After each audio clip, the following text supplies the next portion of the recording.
प्रतापगढ़ की एक सुहानी सुबह थी। गली के एक छोटे से घर में रामू और उसकी पत्नी खुशी खुशी अपना जीवन बिता रहे थे। रामू एक मेहनती मछुआरा था जो गांव की नदी से मछलियां पकड़कर बाजार में बेचता था। परंतु पिछले कुछ दिनों से नदी में एक भी मछली नहीं मिल रही थी। इस कारण रामू को अपने काम के लिए इधर उधर भटकना पड़ रहा था। उसके परिवार की आजीविका पर संकट के बादल मंडरा रहे थे और वह चिंता में डूबा हुआ था कि आगे क्या होगा। अरे भाई, कोई काम मिलेगा क्या? मैं एक मछुआरा हूँ, लेकिन पिछले कुछ दिनों से गांव की नदी में एक भी मछली नहीं मिल रही है। इस वजह से मेरे घर में खाने का एक भी दाना नहीं बचा है। आप मुझे कोई भी काम बता दो, मैं कर लूंगा। भाई, काम तो बहुत है मेरे पास, पर मैं दिन भर का सिर्फ 100 रुपये ही दूंगा। देखो, अगर तुम्हें ये ठीक लगे तो काम शुरू कर दो। रामू ने थोड़ी देर सोचा।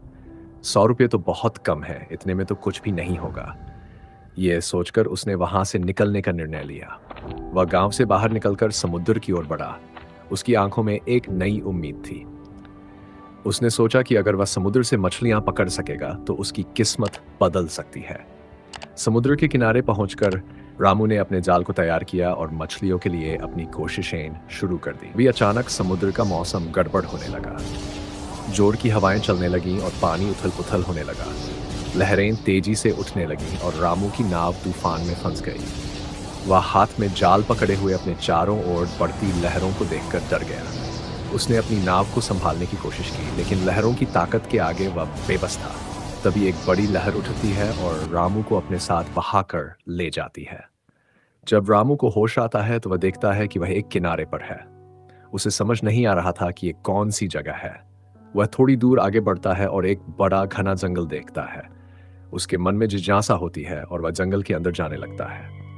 कुछ दूर चलने के बाद अचानक एक आवाज आती है। कौन है वहां? आवाज गहरी और रहस्यमय थी। रामू चौंक गया, लेकिन उसने अपने साहस को जुटाया और कहा, मैं रामू हूँ, एक मछुआरा। मुझे समुद्र ने यहाँ फेंक दिया। हाँ राम, यहाँ आओ मेरे पास। मैं जानता हूँ तुम कठिनाई में हो। मुझे आजाद कर रहा था, तुम्हें बहुत कमी कर। रामू को अचानक डर लगा और वह तेजी से भागने लगा।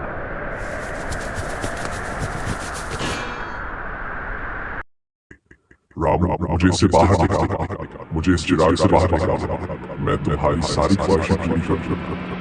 चिराग को घिसो। उसने चिराग को धीरे धीरे घिसना शुरू किया।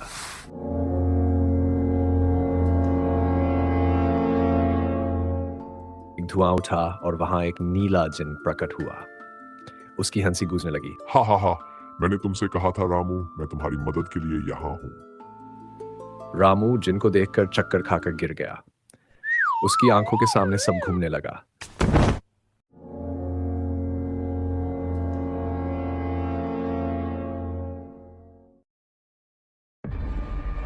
होश में आते ही रामू घबराकर जिन के सामने गिड़गिड़ाने लगा। अरे जिन भैया, मुझे मत मारो, मुझे जाने दो। मैं तो बस भूले से यहाँ आ गया हूँ। मुझे छोड़ दो, मुझे कुछ नहीं चाहिए। रामू, मैं तुम्हें मारने नहीं आया हूँ।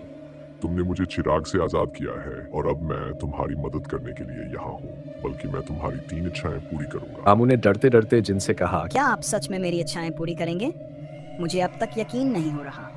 मेरी पहली इच्छा है कि मुझे मेरे घर जाना है। जिन ने मुस्कुराते हुए कहा, जैसा तुम चाहो। और उसने एक चुटकी बजाई।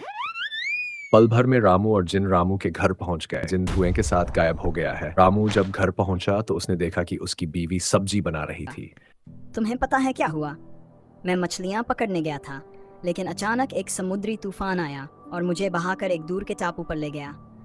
वहां मुझे एक जिन मिला जिसने मेरी मदद की और मुझे यहाँ वापस लेकर आया। रामू की बातें सुनकर उसकी बीवी ने उसे तिरछी नजर से देखा और व्यंगी में बोली, कौन सा टापू? कौन सा जिन महाराज? सुबह से दोपहर तक तुम किस टापू पर घूम आए? सच सच बोलो, आज भी मछली नहीं मिली है ना? रामू ने हैरान होकर चुपचाप चिराग को फिर से घिसा। जैसे ही उसने ऐसा किया, एक बार फिर नीला धुआं उठा और जिन सामने प्रकट हो गया। रामू की बीवी, जो अभी तक रामू की बातों को मजाक समझ रही थी, जिन को देखकर भौचक्की रह गई। जिन ने हंसते हुए कहा, मैं आ गया रामू, बताओ अब अपनी बाकी 2 इच्छाएं क्या है? रामू ने अपनी दूसरी इच्छा बताते हुए कहा, मेरी दूसरी इच्छा ये है कि मुझे एक बड़ा आलीशान मकान चाहिए। जिन ने तुरंत एक चुटकी बजाई और एक भव्य महल जैसा मकान उनके सामने प्रकट हो गया। जिन हंसते हुए बोला, तो रामू, ये रहा तुम्हारा आलीशान घर। अब बताओ, तुम्हारी तीसरी और आखिरी इच्छा क्या है? जल्दी बताओ ताकि मैं अपनी आजादी पा सकूं। रामू ने शरारती मुस्कान के साथ कहा, अरे ऐसे कैसे तुम्हें आजाद कर दूं? मेरी तीसरी और आखिरी इच्छा यह है कि तुम मेरे परमानेंट नौकर बन जाओ। इतने बड़े घर की साफ सफाई भी तो जरूरी है ना भाई। और अब रामू के नए जीवन की शुरुआत हो गई, जहां उसके पास न सिर्फ एक आलीशान मकान था, बल्कि उसका अपना जिन भी था जो हर काम करने के लिए तैयार रहता था।